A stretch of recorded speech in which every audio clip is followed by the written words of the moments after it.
ভাই আছে মারি দেখেন আমারও পরানো যাত। আসসালামু আলাইকুম। ওয়ালাইকুম সালাম। কি লাগবে ভাইয়া? ভাইয়া ওই জ্বর সর্দি আছে কয়দিন অ্যান্টিবায়োটিক দেন। জ্বর সর্দি হ্যাঁ কয়দিন? সকাল থেকে? হ্যাঁ সকাল থেকে।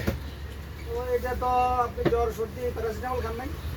আরে ভাই অ্যান্টিবায়োটিক দেন, এত কথা কন অ্যান্টিবায়োটিক দেন ভাই। অ্যান্টিবায়োটিকটা কি আপনাকে আগে বুঝতে হবে।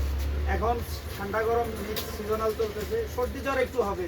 আপনি প্যারাসিটামল খাবেন, একটু আদার চা খাবেন, আর সর্দির জন্য অ্যান্টিহিস্টামিন খেতে পারেন। আরে ভাই এত বুঝেন কেন অ্যান্টিবায়োটিক দেন, আপনার দোকান বেচতেন না, দোকান আরো আছে না। ভাইয়া শুনেন, আমি অ্যান্টিবায়োটিক আপনাকে কিভাবে দিব বলেন। অ্যান্টিবায়োটিক খাওয়ার একটা সিস্টেম আছে। আপনি অ্যান্টিবায়োটিক খাইতে হলে একজন ডাক্তারের পরামর্শ নিয়ে তারপরে খেতে হবে।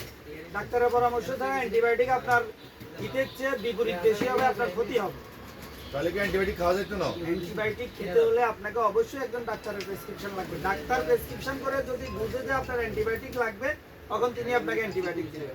আর যে কোনো অসুখ হলে অন্তত 3টা দিন ধৈর্য ধরবেন। 3 দিনের মধ্যে আপনি প্রাথমিক চিকিৎসা হিসেবে অ্যান্টিহিস্টামিন এবং প্যারাসিটামল খাবেন, একটু গরম চা খাবেন, রং চা খাবেন।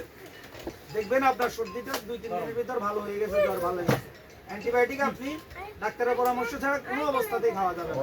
এটা আপনার জন্য ক্ষতি হবে। দেখেন, আপনাকে আমি অ্যান্টিবায়োটিক দিতে পারি, কিন্তু এটা আপনার ক্ষতি হবে।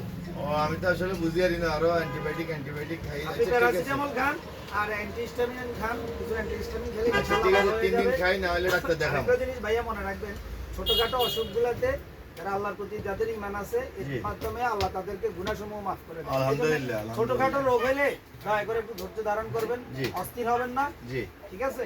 আর ডাক্তারের পরামর্শ ছাড়া কোনো অবস্থাতে অ্যান্টিবায়োটিক জি না, ধন্যবাদ, ভালো পরামর্শ। বাসা লাগিয়েছিল